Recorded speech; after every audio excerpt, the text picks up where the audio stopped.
Hi everyone. Um, Today I'm gonna try to talk fast because only got 15 minutes. LinkedIn video doesn't allow me to upload more than 15 minutes, so I'm gonna have to talk fast. Some of my friends want me to talk about stuff that laymen can understand, but I think what I would like to do is I want to address those people with needs. Web3 people, they try to make games and they're really trying to figure it out. They're trying to learn this. And I want to do my best to help. And as well as traditional game developers, they want to learn about Web3. And I'm sorry, I haven't spent enough time and address those issues. And one of the reasons is they already know how to make quality games. It's not that hard for them to learn the Web3 bit, and there are a lot of solutions out there. And so I don't think they need too much of my guidance or my 2 cents. But anyway, today we're gonna talk about some high level stuff. So the founder of EA, I mentioned this before. He said there's three conditions to make a good quality game. The first one is sexiness or attractiveness, and the second one is easy to control. The third one is depth. Again, sexiness or attractiveness, easy to control, and then depth. The way the three conditions are set up as such is because if they don't come to the game, even if the gameplay control is easy and if the depth is there, they won't get to see it. You have to have sexy graphics, really pretty graphics, for them to want to put their hands on the keyboard, on the mouse, on the joypad. All right? That's not too hard to understand.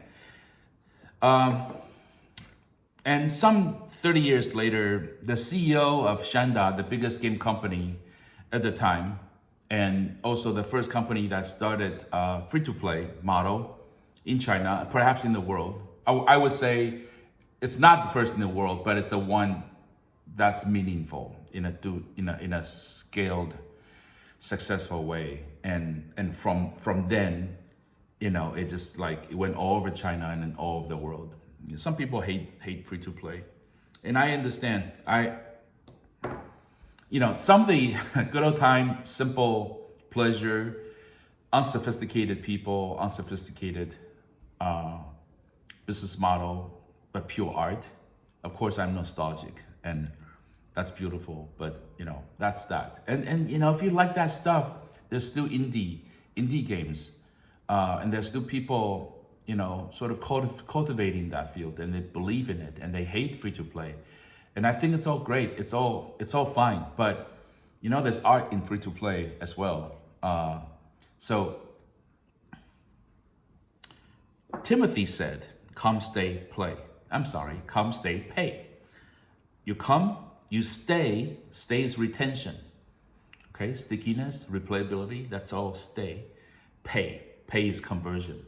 Okay, I mean, pay could be in terms of watching ads. Game companies can still monetize ad monetization, as well as you pay your time, you pay with your attention, you pay with your money. Okay, so I'm gonna make 3 episodes. The first one, I'm gonna talk about come or attract. I'm gonna make another episode to talk about stay. And the third episode, I'm talk about pay. And in the this episode, that overlaps with Trip Hawkins' sexiness. Okay, so back in the arcade days, I'm talking about the 70s, and I was a little boy. But in the 80s, when I started entering the very tail of arcade business, I learned that in arcade games, there is a mode. It's a mode, where the game is. When we look at a game from programmers' perspective, there are different states. And there's a state called attract mode. Attract mode, meaning no one is playing this arcade game. People are walking around in the arcade location. What's being played on the screen when no one is putting quarters in, that's the attract mode. So during that mode, the game is supposed to show you the best part of the gameplay, best sound and visual effects. That's the attract mode, to attract people to that arcade machine and put their token in. All right, think about it. I oftentimes think arcade is the most minimalistic, condensed version of the entire video game history or video game know-how. It's in the arcade game. Why? Because they only get 1/4 from you at a time. Not $50, not $60 to buy an NFT. No, it's 1/4. And if they don't have a good time with that 1/4, they walk away. So just imagine, think about how hard that is. Not to mention, the hardware was a piece of crap. And back in those days, hardware engineers and software engineers, they have to work together because they want to reduce the number of gates, reduce the cost of making that motherboard. I wasn't there, and I was never a hardware guy. I'm a pure software guy, as pure as you get. But it's amazing. It's like optimization to a level that you cannot comprehend, and we still have to appreciate it. Okay, with such low graphics hardware capabilities, they can still generate such profound experience with us, so that we get into our 40s and 50s and we still miss those games. It doesn't matter if it's Nanites and Unreal 5 and all the lifelike. No, nothing can compare to the fun, the experience the old arcade brought. Okay, part of it is the location, part of it was the time. And the real reason is the game designers. The game designers, they had so little to play with, so they had to work extra hard. And this is why some people, they choose to listen to the old music, because they had so much less, or even old movie for that matter, or even old novels, because they had less. So they had to work harder, they had to imagine harder. Okay, we better get going. We only have half the time left. So the first one that naturally you would think is graphics. But you have to always remember, graphics in video game, right? Video, so we always think about graphics, but always come with sound. If you turn the sound off, it doesn't feel as good. Okay, so in the graphics category, you can let's start with a very simple spectrum. One is cartoony, one is realism, okay? And then somewhere in the middle, you have cartoon-like characters that are somewhat realistic, but they're still cartoon-like.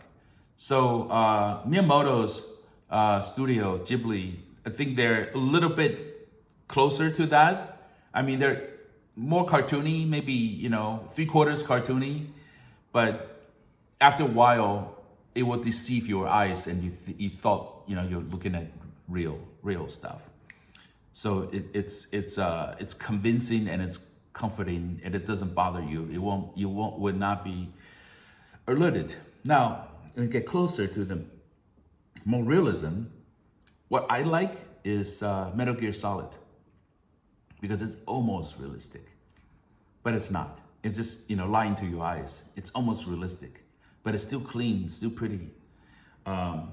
The head to body ratio is same as people, but the eyes are bigger. So it's a little bit of manga anime touch to it, but it just looks great.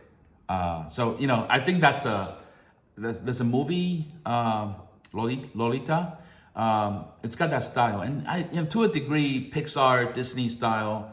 It's also like more cartoony than realism, but it's still trying to have that realistic look. Okay, so but on the realistic side, here's the problem. We are finally getting close to true realism. But if you're just 99% there, it looks bad. It could look scary. And the uncanny valley is a scenario where it's almost there. It's almost like you're stuck in a room of mannequins. It's really spooky and scary. Why? Because you're your unconscious mind, your brains is, getting all these signals, people standing behind you, there's like faces that almost look real, but it's not real. It's annoying. I would say some of the early Lara Croft video games gave me that feeling. I know they're trying to make it realistic, but it doesn't look good. All right, so I would say, if you can't be 100% there, don't try to go there. Cartoony, it's, the less details in the textures is potentially save you some texture memory. It can compress better. That's my personal take. Stylized is another way, that's a big subject, but look into more indie games, look into Humble Bundle, look at what stylized graphics mean, and sometimes that's a sort of a cheat way. I mean, on one hand, it's got your unique artistic expression. On the other hand, you don't have to go realistic. And some weird, offbeat, strange, and different style, that's always good because people are just sick and tired of the same normal stuff. All right, the second thing in the attracting players is the mechanism.